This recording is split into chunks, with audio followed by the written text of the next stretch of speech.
It's that time of week again. Another DAC from the DAC gods. This time it's from a company known for its affordable gear, FX Audio. This is their newest DAC amp called the DR07. This $160 device is supposed to be your one-stop shop for a desktop audiophile grade DAC amp. Let's take a closer look and find out. The DR07 has some very respectable specifications. It has dual AK4493 DAC chips, the same component found in the FIO K7 and the topping E30.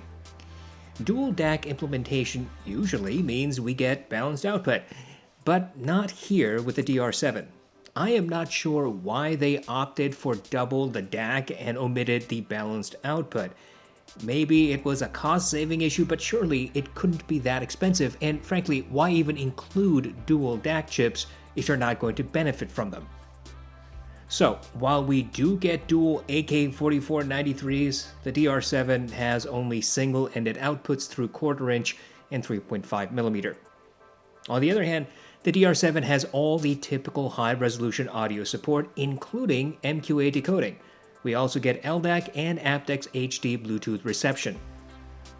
FX Audio claims that the DR7 has a maximum output of 1.1 watts at 32 ohms, which is quite substantial.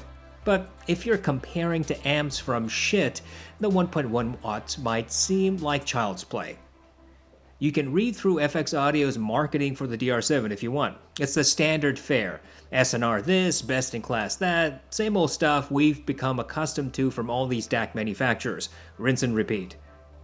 The DR7's physical design could be described in two ways. First, compact and desk-friendly. Second, needs aesthetic improvements. This device is not winning any beauty contests, and I am confident some audiophiles will be turned off just by the looks.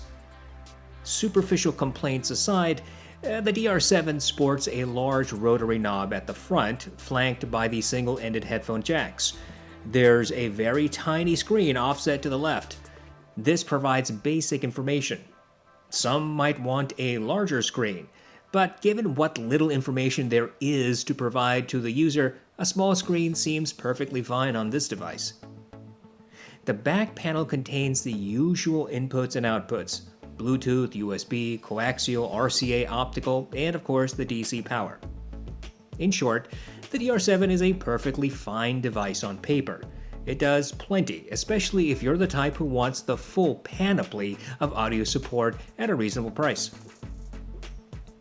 For every DAC or amp review I conduct the same tests. Simply listening and making judgment calls I don't think is enough, as subjective impressions alone can be incredibly misleading. On the other hand, looking just at measurements can give a false sense of knowledge when you have not actually used the device. I combine measurements, when available, with subjective listening impressions. But I make my listening tests as repeatable and science-backed as I can. And this is why I rigorously conduct A/B comparisons, explain what I did, and encourage others to do exactly the same thing. To that end, I tested the DR7 in multiple phases. In phase 1, I used the DR7 as one of my go-to devices for several weeks. I plugged it into my desktop and laptops. I listened to high-resolution lossless files, streamed lossy content, and consumed a variety of other content. I used numerous headphones and IEMs through both the single-ended outputs. The idea in this phase was to determine if the device exhibited any odd behavior, incompatibility, or defects through regular use.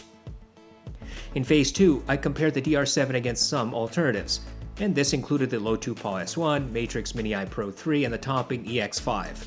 I plugged each device into my Windows and Mac systems and sent signal to two devices at once using Voicemeeter Banana on Windows and multi-output device on Mac. I plugged the single-ended output into a passive A/B switch and used various headphones and IEMs to conduct numerous hours-long comparisons over several days. I tried to volume match using the built-in amps of the devices when available and through system volume controls. The goal was to determine if the DR07 presented an obviously different sound from the competitors. In Phase 3, I plugged low and high impedance headphones into the DR07 to figure out if the device could drive them. I used dynamic and planar headphones and IEMs for this portion of the test. Throughout this process, I used many headphones and IEMs. The list includes the Focal Elex, Beyerdynamic DT880, Aventone Planar, Audeze LCD2 Classic and LCD1, Sennheiser HD26, Olo S5X, Moondrop Aria, Tin Hi-Fi T2, 7Hz Timeless, Final Audio B2, and yes, some others.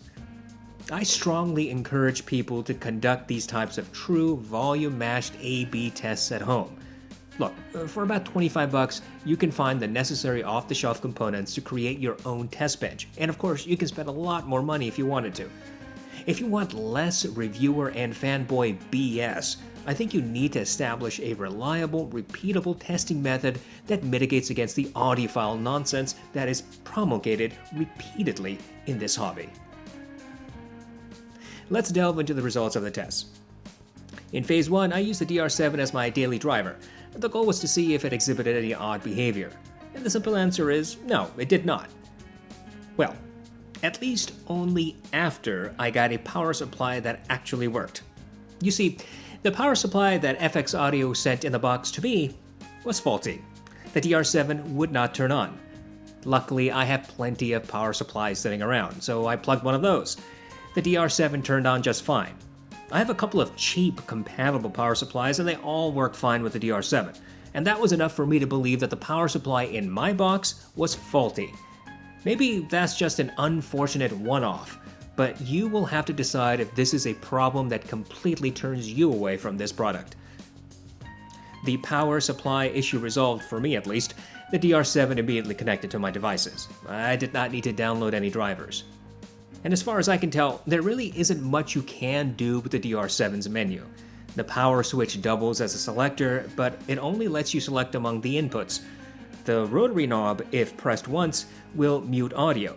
If you hold down the rotary knob, you'll be allowed to switch between low and high gain. The screen doesn't really do much for me, which is fine since most screens on most DACs are a useless waste of space. On the DR07, you get the input and sample rate prominently displayed. Then, in very teeny tiny script, you can see your current volume, input source, and gain. When you turn the knob, the resolution info will disappear to show the volume, which is thankfully a good thing. I noticed that the gain information on my unit is actually cut off. It seems that the screen is not perfectly centered and is actually shifted to the right, which cuts off the gain indicator. I'm not particularly thrilled by that. While these DAC LCD screens are mostly gimmick, the one on the DR07 is particularly frustrating. Furthermore, you cannot control the brightness. The information is once again, as usual for DACs, stupidly devoted to current sample rate and not to volume. And as I mentioned, the fit and finish is lacking. The other thing I really don't understand is why FX Audio separated the menu selection between the power button and the rotary knob. Why not just use the knob as the primary menu item selector? Or just use the power button to control all the menu options? It's a minor gripe, but it just feels like these things were grabbed off a shelf and shoved onto a PCB with little care and thought about the end-user experience. Bluetooth connection was easy, of course. Select Bluetooth as the input method, then connect your device. I noticed a few things immediately. First, the Bluetooth volume is exceedingly low. Even when I maxed out the source volume on my iPhone, I had to increase volume to 20 steps on the DR07 before it became loud enough. I'm not sure what the issue with this is, and I don't think I've ever encountered it before. Second, the DR07 will remember your Bluetooth source device even when you restart the DAC. Unfortunately, you cannot have multiple devices paired to the DR07. Ultimately, while the DR07 connected fine to my devices and I really didn't have any trouble with its basic functionality as a DAC amp, there are certainly several issues that negatively impact overall experience. Now, on to Phase 2. This is where I compared the DR07 to the other DAC amps I mentioned before. Using my typical A/B testing method and volume matching, the results once again were the same as usual. The DR07 is neutral and sounds no different from the devices I compared against when I volume matched. Sometimes there can be differences. I've mentioned them in the past when I hear them. Sometimes it could be attributed to volume mismatch despite my best efforts. Other times it could be kind of a fault that marginally impacts the sound on one device. And on rare occasions, there really is an actual difference. Those rare occurrences bring me joy and should be celebrated. And those differences almost always have something to do with tube implementation somewhere in the chain. Or DSP. Anyway, if you think that all DACs sound different, then great, that's your thing. It's not mine. There's a sector of audiophiles who vehemently refuse to accept proper A/B testing, actual measurements, and common sense reasoning. If you think every DAC has its own unique sound, well, that's great for you. But the truth is that all these companies are bulk purchasing DAC chipsets, then plopping them into PCBs. Sometimes those DACs are purposefully limited to lower resolution than they can actually handle. Sometimes you get to play with those pointless DAC filters which kick in woe beyond the human audible hearing. And sometimes you don't get that option at all. When all of these companies are churning out DAC after DAC every few months, you cannot reasonably expect them to be revolutionizing the sound. My bottom line is that if a DAC is neutral and cleanly resolves whatever audio you're feeding through it, then it's a winner. You can spend more and more money on aesthetics and some additional features, but I have not heard of a single occasion when true blind tests were done by an impartial party where people were able to guess what DAC they were listening to any better than what random chance would predict. So, there you go. The DR07 is a clean-sounding, neutral DAC. If you want warmth or some additional sound tweaking, add tubes to the chain, or DSP. Finally, in Phase 3, I tested the DR07 against many headphones of various impedances. Unfortunately, we don't have independent measurements of the DR07, and I cannot say if the promised 1.1 watts actually bears fruit. What I can say is that based on my subjective testing, the DR07 was able to effectively drive everything I threw at it. Dynamic drivers are quite easy to drive by nature, and of course was not a problem here. Planar magnetic headphones generally require more power, and on the DR07, again, that wasn't a problem. I thought that the Modhouse Argon got sufficiently loud for me, but frankly, it did sound just a shade less clear on the DR07 compared to the Shit Magni, which has a lot more power to provide. I cannot say how much power you realistically can expect from the DR07, but if you have dynamic drivers and the typical planar headphone, then I think you should just be fine. Usually, I don't really struggle for a conclusion to DAC amp reviews. I have simple requirements. These devices just need to work. If I hear a difference through my comparative testing, then that's great, and I point it out. On one hand, the DR07 worked fine. It gives you all the high-resolution audio support you could want. You get Bluetooth. You have fairly effective power output. The DR07 is compact and desktop ready. But I cannot ignore the issues I encountered. While it's possible I simply got unlucky with a bad power supply, that's additional frustration for someone else who really could not have dealt with the situation like I did, because I happen to have multiple power supplies just lying around. The fit and finish needs tweaking on this device. My screen is off-centered, and once I noticed it, I simply could not ignore it. On top of this, FX Audio will not let you change the color or even dim the LCD screen. Why, by the way, implement dual DACs when you're not going to use balanced output? Why shove two DAC chips into the enclosure and increase the cost if there's no real benefit out of it? I would rather have seen an older DAC chip, but with some good tubes that could be selected on or off. Think of a mini affordable KN iDAC 6 or an hifi iDSD. That would have been a good change of pace.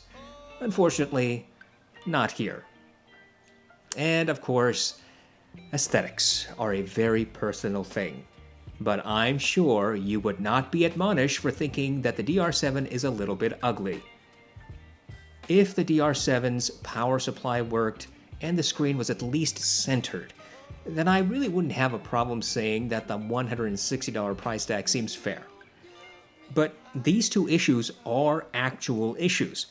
I cannot recommend someone go out and spend their hard-earned money to buy this device when it's possible you can't even use it because of a bad power supply.